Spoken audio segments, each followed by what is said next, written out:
The Carter 6 is dropped. Listen, in order to keep up with the latest content, knowing we're dropping new episodes, new podcasts, new material, make sure you are subscribed. OnSight Media Group on YouTube. Follow us on all social media platforms at OnSight Media Group. Make sure you click that notification bell so you know every single time that we drop new content on the channel, all right? I think the question I want to debate is, or I want to ask, is a lot of people have Wayne in the GOAT conversation or their top 5 conversation. I don't think it's much of a debate that he should be there. For me, Wayne is, when it comes to the sport of rap, hip hop, like you definitely cannot overlook him. His wordplay is almost spectacular. Been doing it for a very long time. I can't sit here and say everybody is a freestyler, but we know Wayne doesn't write. Mm-hmm. He is truly coming off the top of his head. It's not a lot that can play the sport in that manner. So it's like, where should he be? I think that's the question that I would pose. It's not that he is not in the debate. It's, where should he be? Should he have a top 3 spot? A top 5? I think a top 5 spot, definitely. And even me listening to this project, I would have to reevaluate my top 5 because, again, the craftsmanship that I've heard through this new Carter 6 record, paying homage to hip hop greats, the way that he's sampling some of these classics from our era, specifically like the Band from TV record. Who was that? It was a bunch of people on that record. I believe it was a Noriega record though. And if I remember correctly, somebody please correct me if I'm saying this wrong, but I believe Swiss Beats did that track. But I think the name of the record is No Band or Band No or something. Band No. Bells. He samples LL Cool J's Rock the Bells. Like, and then even with his cadence, he pays homage to LL with the way he comes in. And does his chorus on that song. So it's, yeah, again, for me, the question would be, where should Lil Wayne be in the top 5, top 3 conversation? I'm gonna let you answer that. See, for me, it's really how you look at it, right? Because I think it's always so much debating when it comes to, like, doing lists, because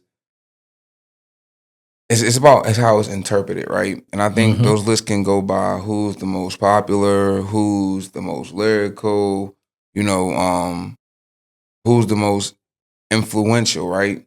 And then it also can go by, like, well, who's been the most innovative to the game. I think that Wayne's position on all of those lists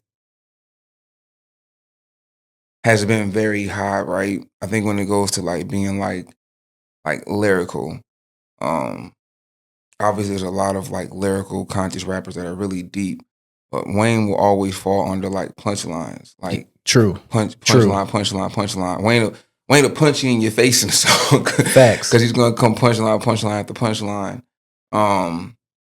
So I think that within, like, we just looking at, like, punchlines, he's one of the greatest punchline rappers of all times.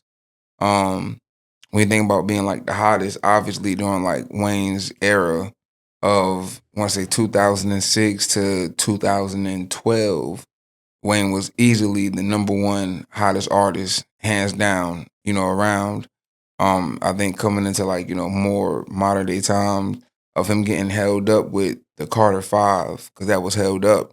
Carter 5 was supposed to come out in 2013, and we didn't get it until, like, 18, 19. I don't know. We can look it up though. Yeah, it was just right here. I would definitely say, while you look that up, that for me, Lil Wayne basically revamped or made the mixtape era Mm-hmm. great.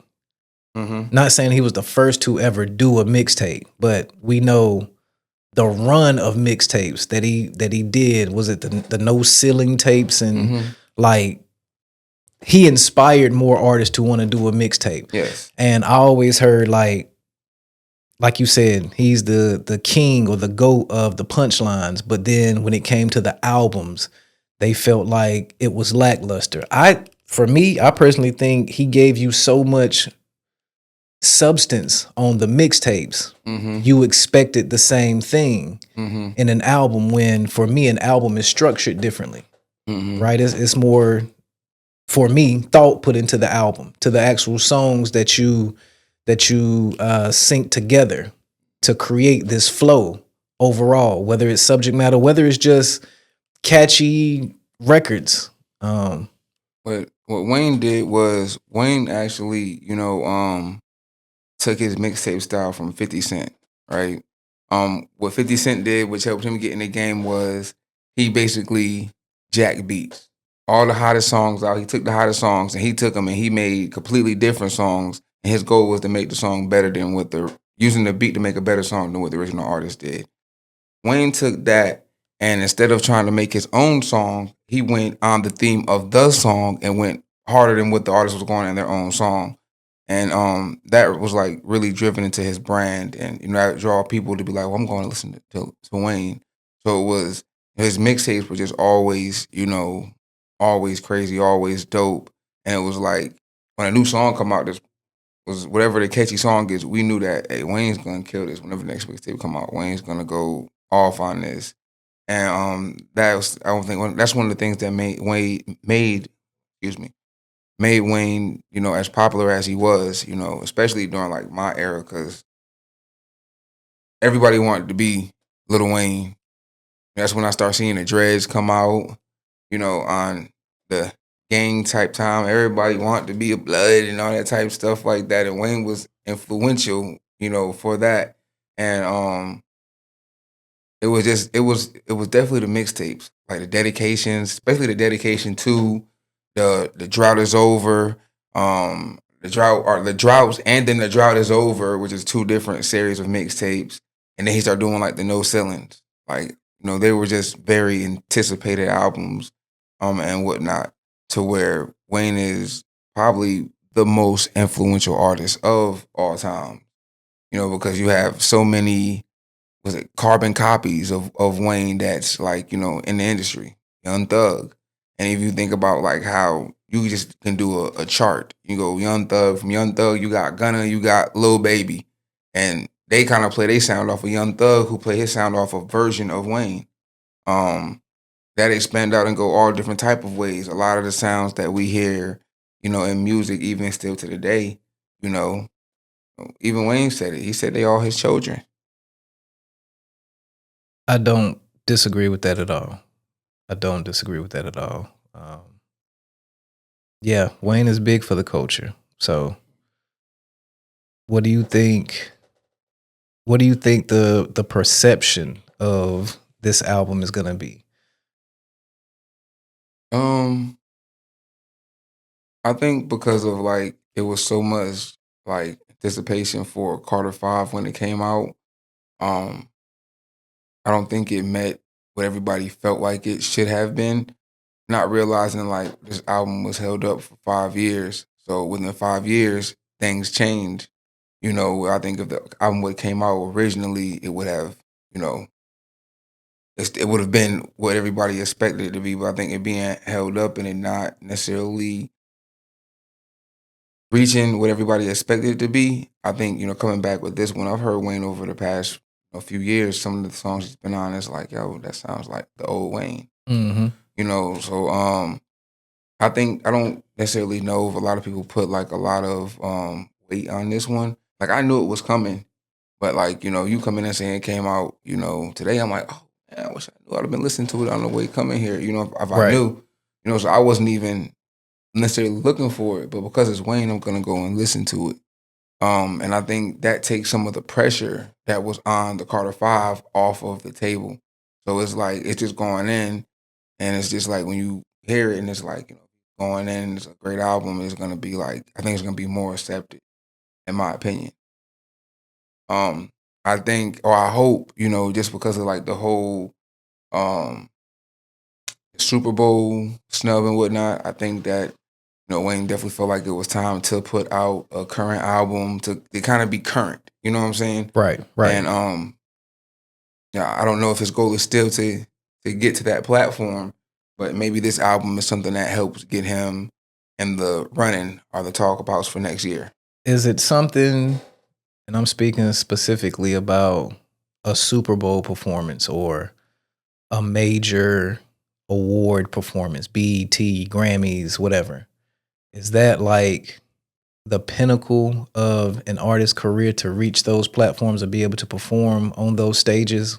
Or is it just building a great fan base that's supportive, that, helps you ultimately elongate your career? I think with the Super Bowl, the Super Bowl is kind of different than like a lot of those stages. Just because it's the It's the highest grossing television program. highest views. Well, highest views. Yes. Yeah, thank you. It's probably the highest gross, because I think like just a commercial. Yeah, commercials you're running 7.5 M's. So it's the most viewed, in the United States and like around the world. So get on that stage and perform there is gonna be like really in front of the biggest audience, at one time, ever. So I think we only see like the greatest artists go there. So it's like, with Wayne's, like, his era, the influence he's had to the game and his longevity, I think you would think that it's only right for Wayne to go there, right? And I seen a lot of people was questioning like, some of like the music he had that necessarily didn't fit. Was like, Wayne in 2007 alone did 100. It's 100+ features. I remember I had it as a Vibe magazine. I still got it to this day. He did over 100 features in 1 year, and these are across all different genres. Right. So it's like Wayne could have went up there and did anything and brought out really, next to anybody, to perform with him and align.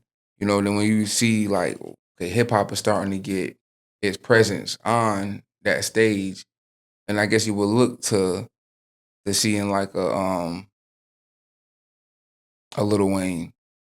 I don't feel like I feel like even though he performed with Dr. Dre, I feel like artists like Snoop Dogg and 50 Cent are like big enough to get like their own Super Bowl performance, right? Mm-hmm. And I feel like if you will look at those artists and based on what their music was, I think that Wayne is too.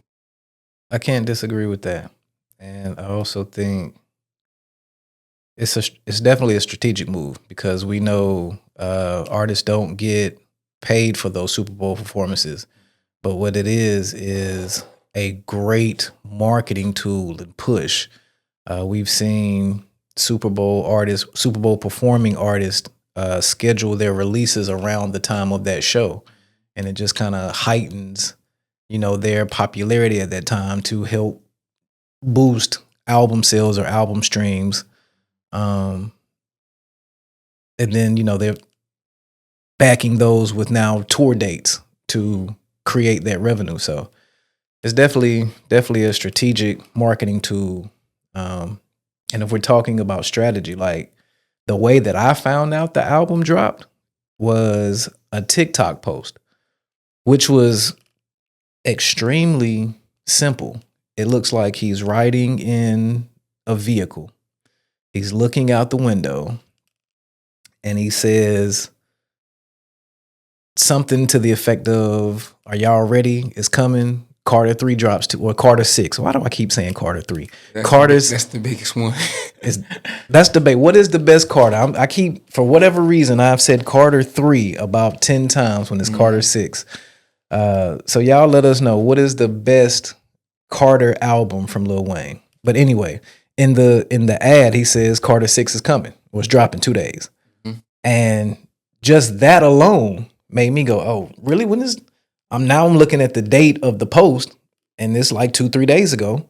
So I immediately go to my music platform, and first album that pops up